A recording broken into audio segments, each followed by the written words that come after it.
चलिए बुलेटिन की शुरुआत करते हैं और सबसे पहले बात महाराष्ट्र की करते हैं। महाराष्ट्र में विपक्ष को मिली करारी हार और इसके बाद अब देखिए विपक्ष जो है इसका ठीकरा ईवीएम और चुनाव आयोग पर फोड़ता हुआ नजर आ रहा है। ये जो विवाद है अब लगातार बढ़ता हुआ नजर आ रहा है और ये सिलसिला यही नहीं रुका है। महाराष्ट्र के कांग्रेस नेता भाई जगताप ने अब देखिए किस तरीके से चुनाव आयोग को ही यहां पर गाली गलौज करते हुए यहां पर लगातार इसके पीछे वजह बताया है और राजनीतिक नैतिकता को ताक पर रख दिया है। कैसे, इस रिपोर्ट के जरिए देखिए।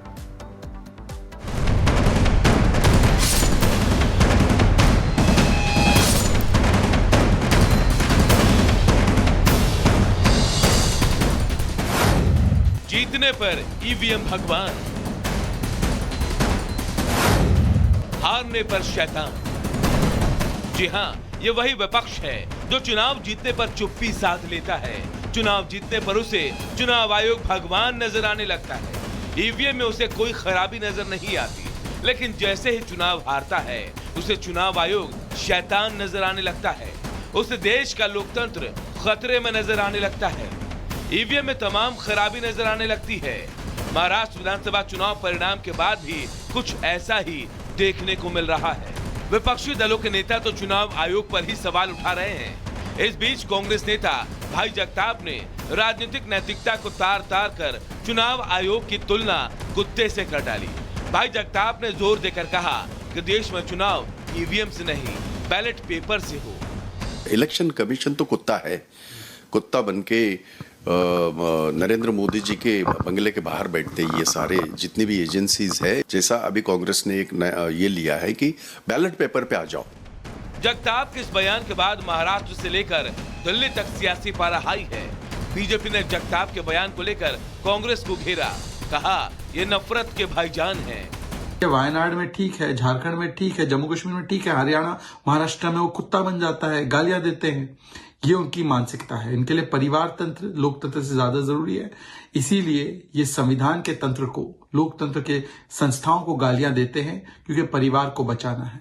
ये मोहब्बत की दुकान है, ये नफरत के भाईजान है, ये संविधान का सम्मान है। विपक्ष भले ही भाई जगताप और उसकी पार्टी पर हमलावर है, लेकिन उन्होंने साफ कर दिया कि वो अपनी बात पर कायम है और उस बयान के लिए माफी नहीं मांगेंगे। बिल्कुल नहीं माफी मांगेगी, जरा भी नहीं माफी मांगेंगे। मशीन के बारे में ये आया है, डाउट पैदा हुआ है। चुनाव आयोग ऐसे कैसे कह सकता है कि वो इरेज करेंगे? तो हमारा तो इसका मतलब यही हुआ कि वो इनके प्रधानमंत्री हो या जो भी नेताओं के दबाव में आके अगर वो काम कर रहा है तो बिल्कुल मेरा कहना सही है और बिल्कुल हम माफी नहीं मांगेंगे। भाई जगताप के बयान से पहले कांग्रेस पार्टी ने भी महाराष्ट्र में हार के लिए ईवीएम को जिम्मेदार बताया था। यहाँ तक कि पार्टी के राष्ट्रीय अध्यक्ष मल्लिकार्जुन खड़गे ने ईवीएम की जगह बैलेट पेपर से चुनाव कराने की मांग की थी। लोग जो अपना वोट दे रहे हैं वो वोट फजूल जा रहा है। नहीं, वो ईवीएम छोड़ दो, हमको ईवीएम पीवीएम कुछ नहीं, हमको होना बैलेट पेपर पे वोट बस। तो जगताप के बयान के बाद सियासी घमासान मचा है और राजनीतिक नैतिकता को लेकर भी सवाल उठने लगे हैं। वहीं सवाल ये भी है कि क्या ये विवाद हार का बहाना है या इसके पीछे कोई ठोस तर्क भी है। Bureau report, republic Bharat.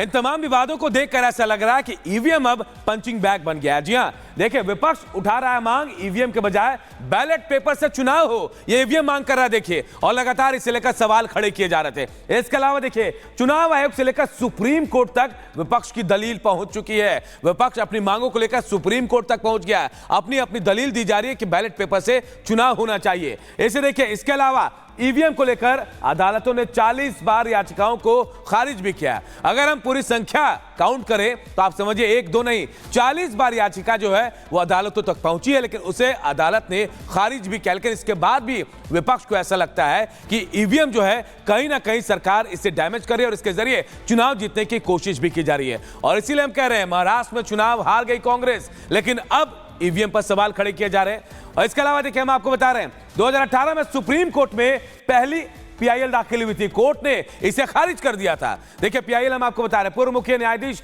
Ranjan Gogoi ने इस याचिका को खारिज किया था, लेकिन अब फिर इसे लेकर अब याचिका डाली जा रही है। ऐसा लग रहा है ईवीएम को विपक्ष ने पंचिंग मशीन बना दिया और बार बार चुनाव हारने का ठिकरा ईवीएम मशीन पर डाला जाता है। तो ये इसलिए हम कह रहे हैं आपको कि ईवीएम और चुनाव आयोग पर कांग्रेस और विपक्ष पूरा ठीकरा हार का फोड़ रहा है। तो देखिए राहुल गांधी और कांग्रेस हार का ठीकरा सीधे सीधे ईवीएम पर तो फोड़ ही रहे हैं, लेकिन अब बात राहुल गांधी की ही करने वाले हैं। राहुल गांधी जो कि अपनी छवि बनाने में कहीं ना कहीं नाकाम साबित रही हो, लेकिन इस बीच कांग्रेस की कोशिश भी यही रहती है कि उनकी जो नाकामी की चर्चा है वो लोगों के बीच ना हो। और अगर बात हम करें हिमाचल की सुक्खू सरकार की, वो तो एक कदम आगे बढ़ गई और यहाँ पर जिस तरीके से एक टेप सामने आया था उसे सुनने से ही ऐतराज जाहिर करते हुए नजर आई और ये बताया जा रहा है कि कहीं ना कहीं ये एक स्टेप है उनकी छवि ठीक सुनने के लिए। रिपोर्ट दिखाते हैं।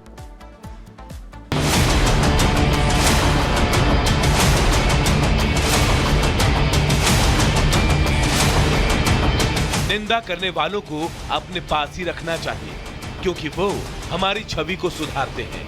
संत कबीर। ये लाइन आम जिंदगी में तो सही साबित हो सकती है, लेकिन सियासी गलियारों में ये पंक्तियां आपके ऊपर कड़ी कार्रवाई करा सकती है या फिर आप पर सवाल उठने लगेंगे। ऐसा ही कुछ हिमाचल प्रदेश की सरकार ने भी करके दिखा दिया। मामले की शुरुआत हिमाचल सरकार के एक नोटिस से हुई। बस में सार्वजनिक रूप से ऊंची आवाज में एक ऑडियो प्रोग्राम चलाया जा रहा था। इसमें आचार्य प्रमोद और अन्य के बीच बातचीत हो रही थी। इसमें नेता प्रतिपक्ष राहुल गांधी और बीच में अखिलेश यादव, ममता बनर्जी और तेजस्वी यादव का नाम भी आ रहा था। सभी नेताओं के खिलाफ वीडियो में दुष्प्रचार किया जा रहा था। शिकायत में बताया गया है कि सार्वजनिक तौर से सरकारी वाहन में इस तरह से किसी भी राजनेता के विरुद्ध ऐसी वार्ता का ऑडियो चलाना कहीं भी सही नहीं है। ये ड्राइवर और कंडक्टर का कर्तव्य बनता था कि इस प्रकार का आपत्तिजनक ऑडियो सरकारी गाड़ी में निषेध करें, लेकिन उन्होंने ऐसा नहीं किया। आप 3 दिन के भीतर स्पष्टीकरण दें। स्पष्टीकरण न देने पर विभागीय कार्रवाई होगी।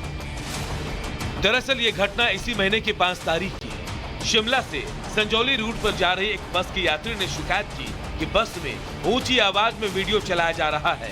यात्री ने सीएम ऑफिस से इसकी शिकायत कर दी। सीएमओ ने उस शिकायत को लेकर एचआरटीसी को कार्रवाई के लिए भेजा और बस चालक परिचालक से जवाब मांग लिया। लेकिन इस एक नोटिस के बाद हिमाचल में राजनीतिक पारा हाई हो गया।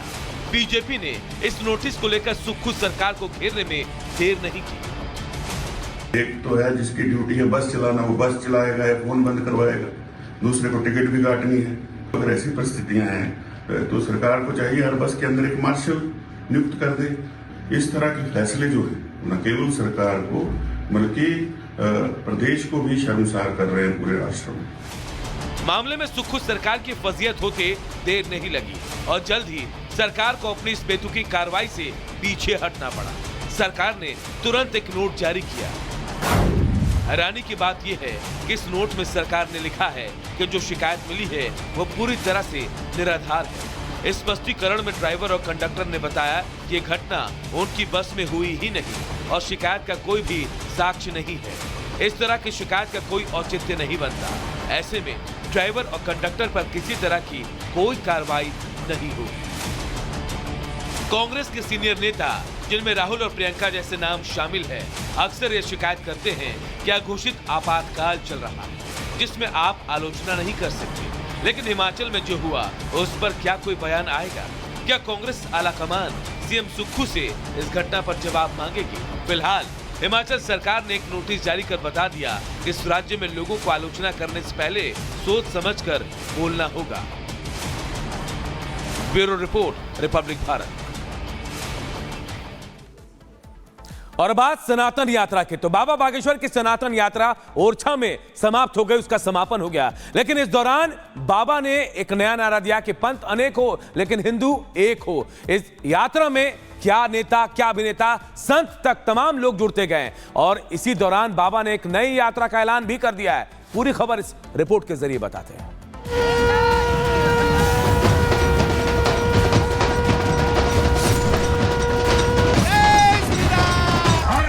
महादेव।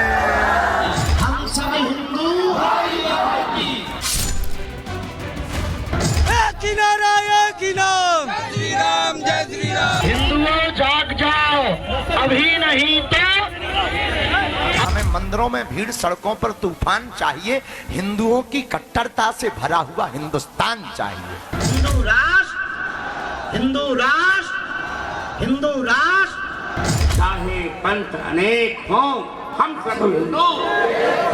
बागेश्वर बाबा धीरेन्द्र कृष्ण शास्त्री की 160 किलोमीटर की सनातन हिंदू एकता पदयात्रा का आज आखिरी दिन था।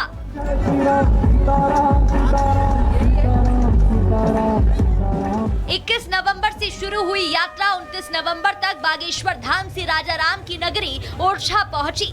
160 किलोमीटर की बाबा बागेश्वर की 9 दिनों सनातन पदयात्रा का आज समापन हो गया है।